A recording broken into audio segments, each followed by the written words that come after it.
A very good morning to all of you. I am Dr. Ranjita and you all are welcome to Study IQ. आज के इस lecture में हम लोग पढ़ने जा रहे हैं class 11 science NCERT biology NCERT के चैप्टर नंबर 11 के बारे में। तो इस चैप्टर में हम लोग पढ़ेंगे about the transport in plants. हम बात करेंगे कि किस तरीके से पानी, मिनरल्स और खाने का ट्रांसपोर्ट होता है किसमें, प्लांट्स में।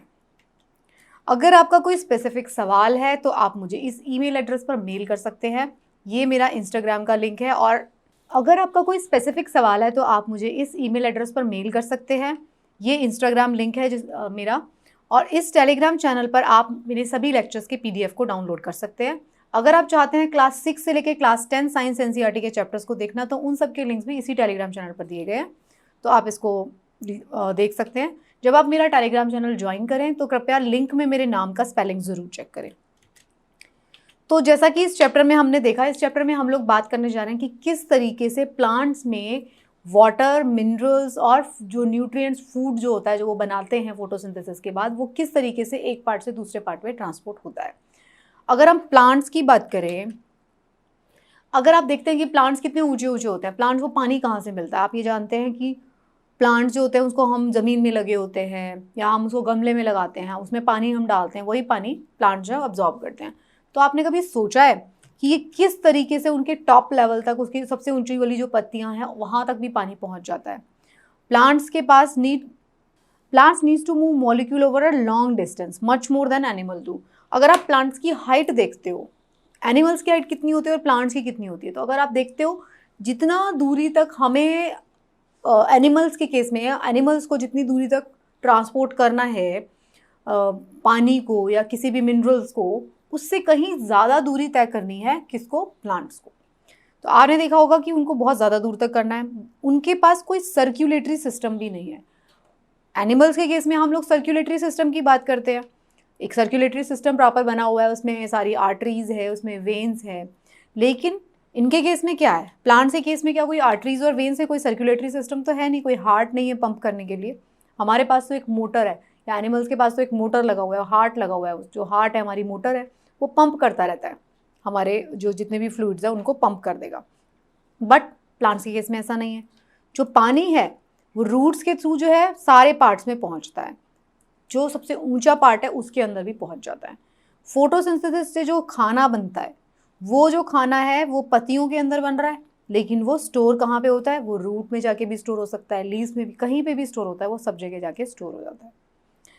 Movement across the short distance जो है विद इन द सेल मान लेते हैं हम, across the membrane and from cell to cell within the tissue has also taken place. इनके अंदर जो होता है, ये जो शॉर्ट डिस्टेंस वाला मूवमेंट है वो भी होता है।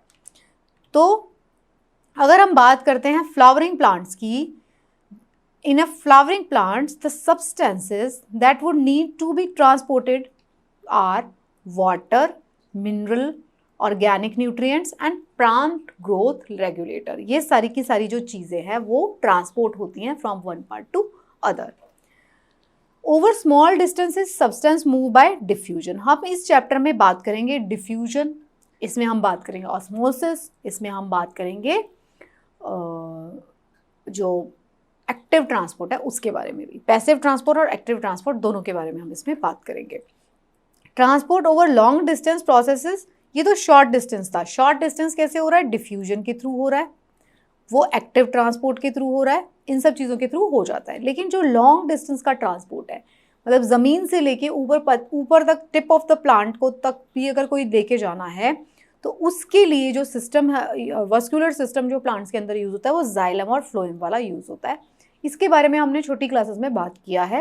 तो जाइलम और फ्लोएम के बारे में हम जानते हैं कि जाइलम और फ्लोएम एक स्ट्रक्चर है, सीव लाइक स्ट्रक्चर है, छोटी छोटी पतली पतली ट्यूब्स डली हुई हैं प्लांट्स के केस में भी, जिससे कि वो पानी जो है ज़मीन से उठा के ऊपर तक पहुँचाते हैं और जो खाना बनाते हैं वो फ्लोएम के थ्रू इधर से इधर पार्ट्स में पहुँचाते हैं। अब हम बात कर रहे हैं मीन्स ऑफ ट्रांसपोर्ट, किस तरीके से ट्रांसपोर्ट हो रहा है, शॉर्ट डिस्टेंस पे जो ट्रांसपोर्ट हो रहा है उसके बारे में हम बात कर रहे हैं प्लांट्स के केस में। इस चैप्टर से, जैसा कि मैं हमेशा आपको बता रही हूँ, क्लास 11 के हम उन्हीं टॉपिक्स को पढ़ रहे हैं, उन्हीं चैप्टर्स को पढ़ रहे हैं जो हमारे लिए एग्जाम पॉइंट से इम्पॉर्टेंट है। तो ये जो चैप्टर के इस पार्ट को मैंने लिया है, तो मुझे जो है इसमें आपके क्वेश्चंस जो है वो देखने को मिल रहे हैं, तो इसलिए हमने ये टॉपिक लिया है। तो जो ट्रांसपोर्ट हो रहा है वो प्लांट से केस में एक इंपॉर्टेंट फिनोमिना है, जानते हैं हम. It can either be unidirectional और bidirectional. There are mainly 3 ways जिससे कि प्लांट्स पे जो है ट्रांसपोर्ट होता है. वो कौन कौन से वेज हैं? एक है डिफ्यूजन, दूसरा है फैसिलिटेटेड डिफ्यूजन एंड तीसरा है एक्टिव ट्रांसपोर्ट. अब हम बात करेंगे इन तीनों के बीच में डिफरेंस क्या क्या होते हैं. Diffusion, facilitated diffusion and active transport, इन तीनों के बीच में क्या क्या डिफरेंस है हम उसके बारे में बात करेंगे. तो सबसे पहला डिफ्यूजन के बारे में हम बात कर लेते हैं. तो डिफ्यूजन क्या होता है? डिफ्यूजन जो है एक फिजिकल प्रोसेस है जिसमें हो क्या रहा है, पैसिव ट्रांसपोर्ट हो रहा है सॉल्वेंट मॉलिक्यूल्स का. सॉल्वेंट जो है उन मॉलिक्यूल्स का ट्रांसपोर्ट हो रहा है, ये आपको बात समझनी पड़ेगी. यहीं पे कैच है. अगर आपने केमिस्ट्री अगर आपको याद है छोटी क्लासेस में, तो एक सॉल्यूट होता है और एक होता है सॉल्वेंट. सॉल्वेंट क्या होता है? जो अपने अंदर मिक्स करता है चीज़ों को. सॉल्यूट क्या होता है? जो मिक्स हो रहा है. फॉर एग्जाम्पल पानी के अंदर चीनी घोल रहे हैं, तो पानी क्या है? सॉल्वेंट है. सॉल्यूट कौन है? चीनी. तो अब इसके अंदर क्या है? सॉल्वेंट मॉलिक्यूल्स है. ट्रांसपोर्ट ऑफ सॉल्वेंट मॉलिक्यूल्स और solute ions occur without the expenditure of energy. तो सॉल्वेंट और सॉल्यूट मॉलिक्यूल्स का जो है ट्रांसपोर्ट हो रहा है इन केस ऑफ डिफ्यूजन. क्या है इसके अंदर? एनर्जी का इन्वॉल्वमेंट नहीं है. सॉल्वेंट मॉलिक्यूल्स भी हो सकते हैं और सॉल्यूट भी हो सकते हैं, उनका ट्रांसपोर्ट वो हो करता है. तो अब क्या बात हो रही है?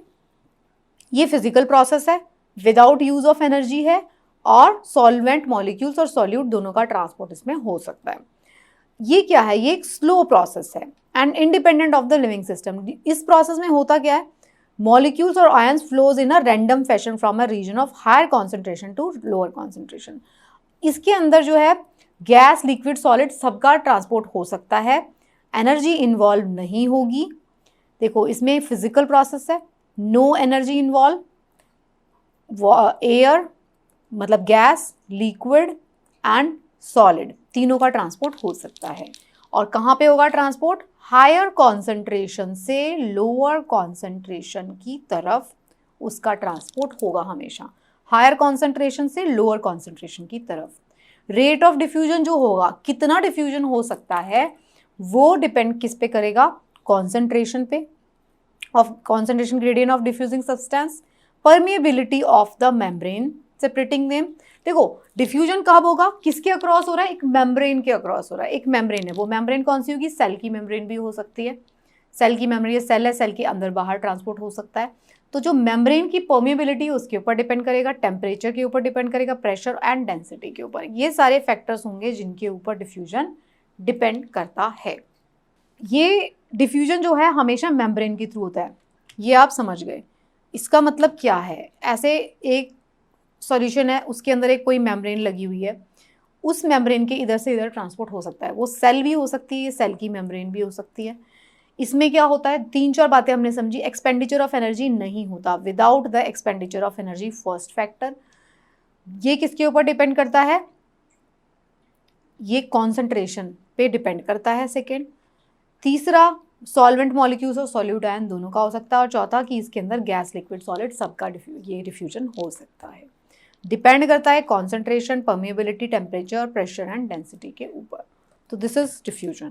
अगर फैसिलिटेटेड डिफ्यूजन के बारे में बात करते हैं, फैसिलिटेटेड डिफ्यूजन है मतलब कि एक favourable concentration gradient of molecules is essential for the diffusion.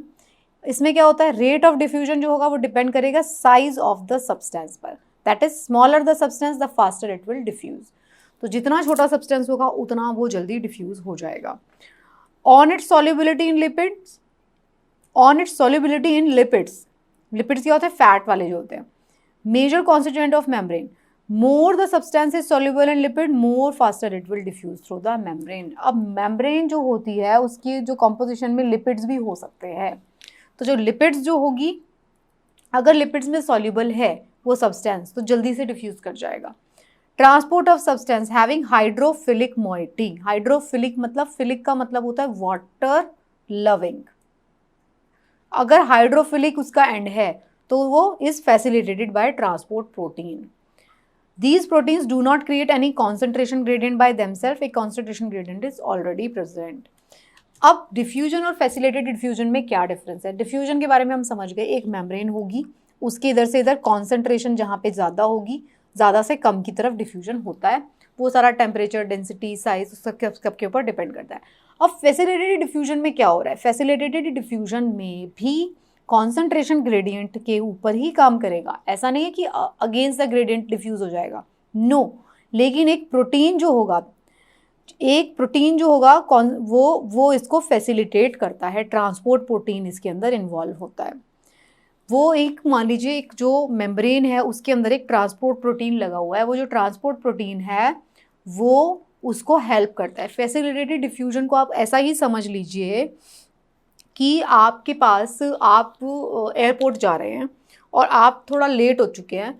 आपके मतलब आपको थोड़े से लेट है, मतलब 2 घंटे पहले मान लीजिए आपको चेक इन आने के लिए बोला गया, 1 घंटा बचा है। आपको आपका कोई कस्टम में वाला कोई जानकार या आपका कोई CISF वाला कोई जानकार आपको मिल जाता है।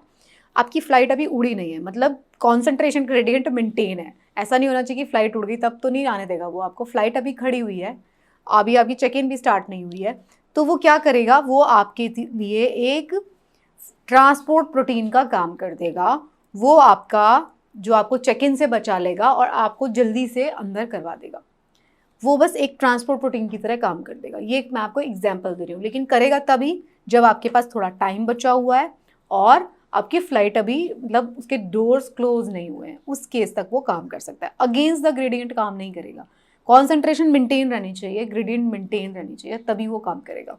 तो उसने आपके लिए ट्रांसपोर्ट प्रोटीन का काम किया। ट्रांसपोर्ट प्रोटीन जब आपको हेल्प कर देता है, ओके। तो ये एक चीज़ है ट्रांसपोर्ट प्रोटीन जो कि आपको हेल्प कर रहा है। डिफ्यूजन तो हो रहा है, सिंपल तरीके का डिफ्यूजन ही है ये, लेकिन उसमें एक ट्रांसपोर्ट प्रोटीन इन्वॉल्व है, तो उसे फैसिलिटेट कर रहा है वो उसको, तो उसे हमने फैसिलिटेटेड डिफ्यूजन कह दिया, ओके। एग्जाम्पल मेरे माइंड में जो आया मैंने आपको दे दिया, थोड़ा फनी एग्जाम्पल हो सकता है। तो इसमें क्या हो रहा है, इस प्रोसेस में, this process is called facilitated diffusion. इसको हम फैसिलिटेटेड डिफ्यूजन कह रहे हैं। Facilitated diffusion does not allow net movement of molecule from a low to high concentration. मैं वही बात कर रही हूँ, लो से हाई कॉन्सेंट्रेशन की तरफ जाने नहीं देगा, वो आपको जाएगा हाई से लो कॉन्सेंट्रेशन, जैसे सिंपल डिफ्यूजन में होता है। Because it will require input of energy.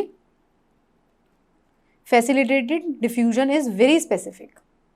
और ये जो क्या करेगा, ये बहुत ज़्यादा स्पेसिफिक है। ये जो होता है इसमें एनर्जी भी लगेगी, लेकिन ये बहुत ज़्यादा स्पेसिफिक होता है। एक ही तरीके की, मतलब जो मेम्ब्रेन के प्रोटीन के साथ वो बाइंड हो सकता है। एग्जाम्पल वही है, अगर आपका दोस्त है तो वो आप ही के लिए काम करेगा ना। ऐसा नहीं होगा कि भाई वो किसी ऐसे इंसान के लिए भी काम कर देगा जिसको वो नहीं जानता। अगर आपका दोस्त वहाँ पे एयरपोर्ट पे है तो वो आपके लिए फैसिलिटेट करेगा आपको। हर किसी को फैसिलिटेट नहीं करेगा, वो उसी को फैसिलिटेट करेगा जिसके साथ उसकी एक्विटेंस है, या वो उसका फ्रेंड है, या वो प्रोटीन है जो कि उसके साथ कंपैटिबल है, वो ही उसके लिए फैसिलिटेटर का काम करेगा। इसमें 2 डिफरेंट टाइप के ट्रांसपोर्ट प्रोटीन हो सकते हैं, कैरियर प्रोटीन हो सकते हैं और चैनल प्रोटीन हो सकते हैं। देखो, अब ये सवाल मैं आपको इसलिए पढ़ा रही हूँ, ये टॉपिक मैं आपको इसलिए पढ़ा रही हूँ कि अगर आपको कोई ऐसा सवाल मिलता है फैसिलिटेटेड डिफ्यूजन और डिफ्यूजन के बीच में डिफरेंस का, तो डिफरेंस दोनों में वही होगा, दोनों में ही हायर से लोअर कॉन्सेंट्रेशन की तरफ जाएंगे। फैसिलिटेटेड डिफ्यूजन के केस में एक प्रोटीन इन्वॉल्व होगा। प्रोटीन 2 तरीके का हो सकता है, कैरियर प्रोटीन भी हो सकता है और चैनल प्रोटीन भी हो सकता है। ये सिर्फ उन्हीं सब्सटेंस को करने देगा, वो बहुत ही सिलेक्टिव सब्सटेंस होंगे, उन्हीं का फैसिलिटेटेड डिफ्यूजन होता है। उससे मतलब वही है कि जो बाइंड कर सकते हैं उस प्रोटीन के साथ। अब इसमें देखिए, ये मेम्ब्रेन है, सेल मेम्ब्रेन है ये, तो ये देखिए, ये डिफ्यूजन बाय चैनल प्रोटीन, एक चैनल की तरह वहाँ पे लगा हुआ है। ये है कैरियर, वो उठा के ले आया इधर से इधर, उसको सब्सटेंस को उठा के इधर से इधर ले आया। तो 2 तरीके के प्रोटीन हो सकते हैं, चैनल प्रोटीन भी हो सकते हैं और कैरियर प्रोटीन भी हो सकते हैं। Movement of particle from high to low concentration, हमेशा हाई से लो की तरफ ही जाएगा, लो से हाई की तरफ नहीं जाएगा। तो डिफ्यूजन दोनों तरीके का हमने पढ़ लिया। सिंपल डिफ्यूजन भी पढ़ लिया आपने, सिंपल डिफ्यूजन को डिफ्यूजन कहते हैं। दूसरा फैसिलिटेटेड डिफ्यूजन भी पढ़ लिया। बट आपको कंफ्यूज नहीं होना है, फैसिलिटेटेड डिफ्यूजन जो होता है वो एक्टिव ट्रांसपोर्ट से अलग है। फैसिलिटेटेड डिफ्यूजन में भी हाई से लो कॉन्सेंट्रेशन पर ही जाएगा। सिर्फ और सिर्फ क्या मिल रहा है आपको, एक एक्स्ट्रा चीज़, आपको एक एक्स्ट्रा चीज़ मिल रही है, व्हाट, आपको एक फैसिलिटेशन मिल रहा है। आपको सिर्फ प्रोटीन मिल गया, वो आपको ट्रांसपोर्ट करा देगा जल्दी से। अब हम बात करते हैं एक्टिव ट्रांसपोर्ट की। अब ये 3rd टाइप है। तो एक्टिव ट्रांसपोर्ट जो होता है, इसके अंदर एनर्जी यूज होती है in form of ATP। ATP के फॉर्म में एनर्जी यूज होती है इसमें टू पंप मॉलिक्यूल्स और ions against a concentration gradient. उसमें वो अगेंस्ट द कॉन्सेंट्रेशन ग्रेडियंट पे ले जाएगा आपको। अपहिल ट्रांसपोर्ट होता है फ्रॉम लो कॉन्सेंट्रेशन से हाई कॉन्सेंट्रेशन की तरफ। ये जो है carrier, this is carried out by carrier proteins in plasma membrane when transporters become saturated और are used up the rate of transport reaches maximum level. काम ये कौन कर रहा है? ट्रांसपोर्ट प्रोटीन ही कर रहे हैं। कब कर रहे हैं? जबकि वो सारी अपनी मैक्सिमम लिमिट को यूज कर चुके हैं। तब क्या करेंगे? एनर्जी दी जाएगी उसको। अब इसको आप वैसा ही समझ लीजिए, आपका वही दोस्त है, वो नॉर्मल पब्लिक के लिए काम नहीं करता, आपका वही दोस्त है, उसका काम एयरपोर्ट पे सारी चीज़ें काम करना है, सिक्योरिटी चेक एंड एवरीथिंग। अब कोई एक रैंडम पर्सन है, वो लेट हो गया। अब वो रैंडम पर्सन किसी बिग शॉट का रिलेटिव है, ओके, तो बिग शॉट का रिलेटिव क्या है? वहाँ से एटीपीज जनरेट होंगे, जो भी है थ्रेट या जो भी, ठीक है। वो जब ये एटीपीज जनरेट कर दिए जाएंगे, एटीपीज यूज हो गए, इन फॉर्म ऑफ थ्रेट भी यूज हो सकते हैं, इन फॉर्म ऑफ गिफ्ट्स और ये भी यूज हो सकते हैं। तो जो एटीपी यूज हुए, उन्होंने क्या बोला कि वही सेम पर्सन जो कि आपको फैसिलिटेटेड डिफ्यूजन करा रहा था आपके केस में, किसी एक रैंडम पर्सन को एक्टिव ट्रांसपोर्ट भी करा देगा। किस टाइम पे? हो सकता है फ्लाइट का गेट भी बंद हो गया हो, बट इतना ज़्यादा बिग शॉट हो सकता है वो दूसरा पर्सन कि फ़्लाइट अभी उड़ी नहीं है, सिर्फ गेट ही बंद हुआ है, तो फ्लाइट का गेट भी दोबारा खुलवा दिया जाए उड़ने से भी पहले। तो उस केस में वो एक्टिव ट्रांसपोर्ट हो गया। क्यों हुआ वो? क्योंकि उसमें एटीपी इन्वॉल्व है, एटीपी एनर्जी इन्वॉल्व है। तो सेम वही कैरियर प्रोटीन्स ये काम करेंगे जब वो सैचुरेटेड हो चुके हैं, ख़त्म हो गई उनकी कैपेसिटी, तब भी उन्होंने काम कर दिया क्योंकि उनको एनर्जी और मिल गई। मतलब कैपेसिटी ख़त्म हो गई, मतलब डोर्स क्लोज हो गए हैं, फ्लाइट में और कोई पर्सन नहीं जा सकता, तो भी फिर जैसे ही एटीपी और मिलेंगे तो वही जो चैनल है वही खुलेगा, वही प्रोटीन्स फिर खुलेंगे और वो एक्टिव ट्रांसपोर्ट में इन्वॉल्व हो जाएंगे अब की बार। These carrier proteins are very specific in carrying proteins across. Very specific मतलब बहुत ही स्पेसिफिक काम करेंगे, वो सिर्फ कुछ ही सब्सटेंस को क्रॉस करने देंगे। मैंने वही बताया, बिग शॉट्स, बहुत स्पेसिफिक हो गया। Ions once transported inside the membrane can not return back to the outer space. एक बार चले गए उसके बाद वो बाहर नहीं आने देगा उनको। While the carrier protein return back to its original state in order to pick new ions और मॉलिक्यूल्स। प्रोटीन वापस आ जाएगा, लेकिन जो ट्रांसपोर्ट कर दिया जिसको, वो वापस नहीं आएगा, उस मतलब अगर अंदर चला गया तो ये तीनों के अंदर डिफरेंस था। आई होप आपको इस एग्जाम्पल से अच्छे से समझ में आ जाएगा। अगर आपने यही एग्जाम्पल अपने माइंड में रखा तो diffusion, facilitated diffusion and active transport, यही तीनों मैकेनिज्म होता है। एक के अंदर नॉर्मल डिफ्यूजन ही हो रहा है, हाई कॉन्सेंट्रेशन से लो कॉन्सेंट्रेशन की तरफ ही है। सेकेंड, फैसिलिटेटेड डिफ्यूजन में भी हाई कॉन्सेंट्रेशन से लो कॉन्सेंट्रेशन की तरफ ही है, बट एक कैरियर प्रोटीन मिल गया है, वो प्रोटीन फैसिलिटेट कर दे रहा है बस। एक्टिव ट्रांसपोर्ट में क्या होगा? सारे वो चैनल्स बंद हो गए, फिर भी ट्रांसपोर्ट हो जाएगा, लो कॉन्सेंट्रेशन से हाई कॉन्सेंट्रेशन की तरफ भी हो जाएगा। क्यों होगा? क्योंकि एटीपीज उसके अंदर यूज होंगे, एनर्जी उसके अंदर यूज होगी। इन दोनों में क्या हो रहा था? नॉर्मल प्रोसेस था, आपने बस फ्लाइट टिकट खरीद लिया, उतना ही एलिजिबिलिटी काफ़ी है। इसके केस में क्या हो रहा है? एनर्जी इन्वॉल्व है। फ्लाइट में आप लेट भी हो गए स्टिपुलेटेड टाइम से तो भी आप आ जाओगे, क्योंकि आपने एनर्जी खर्चा कर दिया है वहाँ पर, ओके। तो these were the 3 form of transport जिसमें कि हमने बात किया, सॉल्यूट और सॉल्वेंट दोनों का ट्रांसपोर्ट इसमें हो रहा है।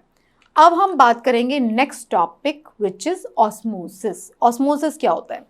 तो ऑस्मोसिस होता है net movement of solvent molecules across a differentially और सेमी परमेबल मेम्ब्रेन। अभी हमने बात किया था डिफ्यूजन में, उसमें हमने सॉल्वेंट और सॉल्यूट दोनों की बात की थी।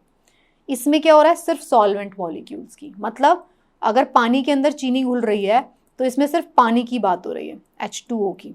इसके अंदर C6H12O6 की बात नहीं हो रही, चीनी की बात नहीं होगी इसके अंदर।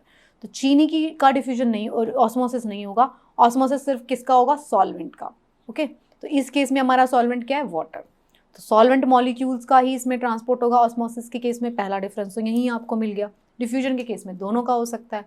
तो ऑस्मोसिस क्या है? Net movement of solvent molecules across a differentially और सेमी परमिएबल मेम्ब्रेन। तो semi permeable membrane, semi permeable का क्या होता है? परमिएबल है, जाने देती है, लेकिन वो सिर्फ कुछ सब्सटेंस को जाने देती है, सबको नहीं जाने देती है, तो सेमी परमिएबल है। तो ऑस्मोसिस है, it take place very spontaneously in response to a driving force. जो मूवमेंट होगी, the movement of solvent in osmosis occurs due to the differences of water potential on two side. मतलब क्या है water potential का? Water will move from a region of higher chemical potential to a region of lower chemical potential until the state of equilibrium is reached. वही बात होती है, इसमें भी हायर कॉन्सेंट्रेशन से लोअर कॉन्सेंट्रेशन की तरफ मूवमेंट होती है। तो ऑस्मोसिस के केस में पहला डिफरेंस ये है कि सॉल्वेंट का मूवमेंट हो रहा है, और क्या होता है, स्पॉन्टेनियसली होता है, और हायर कॉन्सेंट्रेशन वही जो वाटर पोटेंशियल जो है उसकी तरफ इसका मूवमेंट होता है। जो net direction of molecules and the rate of osmosis जो होता है वो किस फैक्टर के ऊपर डिपेंड करता है? वो दो चीज़ों के ऊपर डिपेंड करेगा हमेशा, प्रेशर ग्रेडियंट के ऊपर और कॉन्सेंट्रेशन ग्रेडियंट के ऊपर। प्रेशर कितना है और कॉन्सेंट्रेशन कितना है। तो ऑस्मोसिस क्या है? Osmosis is a passive process. Passive का मतलब नो एनर्जी इन्वॉल्व, मतलब कोई एनर्जी इन्वॉल्व नहीं है, आराम से वो काम हो रहा है, passive, and does not require any input of energy. Active transport क्या था? वो एक एक्टिव प्रोसेस था, एक्टिव नाम ही इन्वॉल्व है। ऑस्मोसिस क्या है? पैसिव प्रोसेस है। किन चीज़ों पे डिपेंड कर रहा है? प्रेशर के ऊपर डिपेंड कर रहा है और कॉन्सेंट्रेशन के ऊपर डिपेंड करता है। ये जो बात है प्रेशर ग्रेडियंट, और उसका मतलब क्या हो गया? प्रेशर अगर ज़्यादा अप्लाई कर दिया जाएगा, ये दो मेम्ब्रेन, ये मेम्ब्रेन है मान लीजिए, ये मेम्ब्रेन है, यहाँ पे हाई प्रेशर है, यहाँ पे लो प्रेशर है, तो हाई प्रेशर से लो प्रेशर की तरफ मूवमेंट होगा। अगर कॉन्सेंट्रेशन यहाँ पे ज़्यादा है, वाटर की बात हो रही है, यहाँ पे ज़्यादा पानी है और यहाँ पे कम है, लो कॉन्सेंट्रेशन, तो हाई से लो की तरफ चला जाएगा पानी। तो दो चीज़ों पे इन्वॉल्व है, प्रेशर ग्रेडियंट पे और किस पे? कॉन्सेंट्रेशन ग्रेडियंट पे। तो प्रेशर ग्रेडियंट और कॉन्सेंट्रेशन ग्रेडियंट दो चीज़ों के ऊपर ऑस्मोसिस जो है वो डिपेंड करेगा। फिर अब हम बात करेंगे दो और टर्म्स है, एंडोऑस्मोसिस एंड एक्सोऑस्मोसिस। एंडोऑस्मोसिस एंड एक्सोऑस्मोसिस क्या होता है? नाम से ही आपको समझ में आ रहा है, एक्सो एंड एंडो। ऑस्मोसिस आप समझ चुके हैं, सॉल्वेंट का मूवमेंट है। तो इनफ्लो ऑफ सॉल्वेंट इनसाइड आ रहा है किसी सेल की, ये सेल है उसके अंदर आ रहा है, from outside into a cell from outside when placed in a distilled water is called endosmosis, in which cell swell up. अब पानी अंदर आएगा सेल के, तो सेल का साइज बड़ा हो जाएगा, स्वेल अप हो जाएगा due to entry of water, become turgid. On the other hand, the outward flow of water from a cell when there is hypertonic solution like sugar, the cell tends to shrink and become flaccid. अगर shrink हो जाती है cell तो उसे बोलते हैं flaccid, अगर वो फूल जाती है तो उसे बोलते हैं turgid। तो आउटवर्ड फ्लो ऑफ वाटर को बोलते हैं एक्सोऑस्मोसिस और इनफ्लो ऑफ वाटर को बोलते हैं एंडोऑस्मोसिस। ठीक है, एंडो एंड एक्सो। एंडोऑस्मोसिस कब होगा? जब उसको हमने, एंडोऑस्मोसिस पानी अंदर आ रहा है तो बाहर ज़्यादा पानी है, डिस्टिल वाटर हो गया, जैसे कि अगर आपने उसको शुगर सॉल्यूशन में, हाइपरटोनिक शुगर सॉल्यूशन में डाल दिया तो शुगर बहुत ज़्यादा है, पानी कम है, तो सेल में से पानी बाहर निकाल देगा वो, अगर सेल के अंदर ज़्यादा कॉन्सेंट्रेशन है वाटर की। तो इस वाले चार्ट में आप देख सकते हैं डिफ्यूजन और ऑस्मोसिस में क्या फ़र्क है, हम जान चुके हैं। ये क्या होता है? डिफ्यूजन क्या होता है? It is movement of molecules और ions from a zone of high to low concentration और from a zone of higher free energy to a zone of lower free energy. Osmosis में क्या हो रहा है? मूवमेंट ऑफ सॉल्वेंट है, इसके अंदर दोनों की हो सकती है, सॉल्वेंट और सॉल्यूट दोनों की, from a zone of higher free energy to lower free energy. इसमें क्या होता है? Can occur in any type of medium, solid, liquid, gas, लेकिन ये कहाँ पे हो रहा है? सिर्फ लिक्विड में होता है। पानी का मूवमेंट होता है क्योंकि सॉल्वेंट का मूवमेंट है। इसमें क्या होगा? Semi permeable membrane not involve, इसमें सेमी परमिएबल मेम्ब्रेन ही चाहिए। It is just dependent on the free energy of diffusing molecule, it dependent on the free energy of solvent molecule. तो डिफ्यूजन और ऑस्मोसिस में डिफरेंस आप समझ गए हैं। फिर अब हम एक नेक्स्ट टॉपिक बात कर लेते हैं, इसी टॉपिक से रिलेटेड है, टाइप्स ऑफ सॉल्यूशन। सॉल्यूशन कितने तरीके के हो सकते हैं? अगर हम एक सॉल्यूशन, सॉल्वेंट और सॉल्यूट और सॉल्वेंट की बात कर रहे हैं, तो सॉल्यूशन जो हो सकते हैं, द प्लांट सेल और the tissue behave according to the movement of water depending upon the surrounding solution. तो सॉल्यूशन जैसे सॉल्यूशन से वो सराउंडेड होंगे उसी पर डिपेंड करेगा कि भाई उनके अंदर पानी जाएगा, पानी बाहर जाएगा, क्या होगा। तो वो किसके ऊपर डिपेंड करता है? Concentration of cell sap. Cellular solution found in large central vacuole. तो कॉन्सेंट्रेशन कैसी है? तो सॉल्यूशन 3 तरीके के हो सकते हैं। कौन कौन से हो सकते हैं solutions? Isotonic, hypotonic and hypertonic.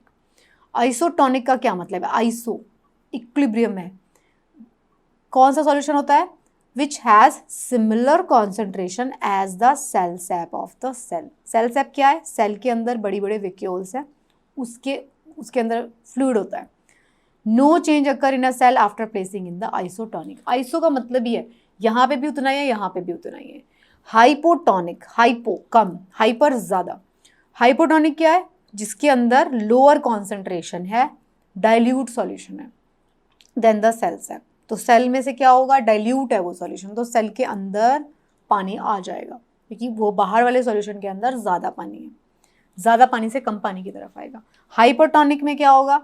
जिसके अंदर बहुत ज़्यादा कॉन्सेंट्रेशन है देन द सेल सैप। तो इसमें क्या होगा? सेल श्रिंक हो जाएगी, अब सेल का पानी बाहर निकल जाएगा। आइसोटोनिक, देखो जब भी नेचर का रूल होता है, नेचर हमेशा इक्विलिब्रियम मेंटेन करने की कोशिश करती है। जब भी आप किसी गर्म चीज़ को एनवायरनमेंट में रख दोगे तो वो एनवायरनमेंट की जैसी बन जाएगी, उसमें से हीट लूज हो जाएगी। सेम अगर वो गर्म है तो वो ठंडी हो जाएगी, अगर बहुत ठंडी रख दी एनवायरनमेंट गर्म है तो वो गर्म हो जाएगी।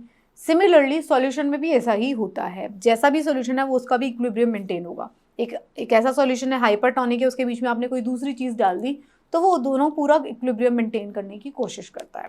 तो this is law of nature. तो बस यही सब था इस चैप्टर में हमने जो पढ़ा। ये चैप्टर जो था सिंपल से जो हमने कॉन्सेप्ट्स के बारे में इस चैप्टर में पढ़ा। इस चैप्टर में हमने बात किया कि किस तरीके से ट्रांसपोर्ट होता है शॉर्ट डिस्टेंस में। हमने बात किया प्लांट्स जो होते हैं as compare to the body of animals, वो बहुत ज़्यादा बड़ी बॉडी होती है उनके केस में ट्रांसपोर्ट करना पड़ता है बहुत हायर डिस्टेंस की तरफ। तो क्योंकि उनके अंदर सर्कुलेटरी सिस्टम भी नहीं होता, तो सीव लाइक स्ट्रक्चर बना होता है जाइलम एंड फ्लोएम, तो उससे ट्रांसपोर्ट होता है। हमने जो डिस्कस किया है चीज़ें, जाइलम और फ्लोएम हम पहले भी पढ़ चुके हैं क्लास 9-10 में। हमने इस चैप्टर में सिर्फ और सिर्फ वो चीज़ें पढ़ी हैं जिसमें कि शॉर्ट डिस्टेंस पे ट्रांसपोर्ट इन्वॉल्व है इन केस ऑफ प्लांट्स। तो वो किस तरीके से हो रहा है? वो डिफ्यूजन के फॉर्म में हो रहा है, फैसिलिटेटेड डिफ्यूजन के फॉर्म में हो रहा है और एक्टिव ट्रांसपोर्ट के फॉर्म में हो रहा है। हमने इन तीनों के बीच में डिफरेंस देखा, क्योंकि अगर क्वेश्चन कभी भी बना इन तीनों में से किसी भी टॉपिक के ऊपर तो हमेशा इतना ही टेक्निकल डिटेल्स पूछा जाएगा कि उस सॉल्यूशन के अंदर फैसिलिटेटेड में कैरियर प्रोटीन्स इन्वॉल्व हैं या नहीं। यस इन्वॉल्व हैं। एग्जाम्पल जो मैंने आपको दिया उससे आपको हमेशा याद रहेगा, अब आप उसको भूल नहीं सकते इन तीनों के केस में। फिर हमने इसको ऑस्मोसिस के साथ कंपेयर कर लिया। तो ऑस्मोसिस में सिर्फ सॉल्वेंट का मूवमेंट होता है, उसमें हमने 3 तरीके के सॉल्यूशंस पढ़ लिए, hypertonic, hypotonic and isotonic solution के बारे में। So this is more than enough about these topics. I hope आपको ये कॉन्सेप्ट समझ में आ गए होंगे अच्छी तरीके से और आप इससे जुड़े हुए सभी सवालों को सॉल्व कर पाएंगे। So thank you so much and best of luck for your preparation.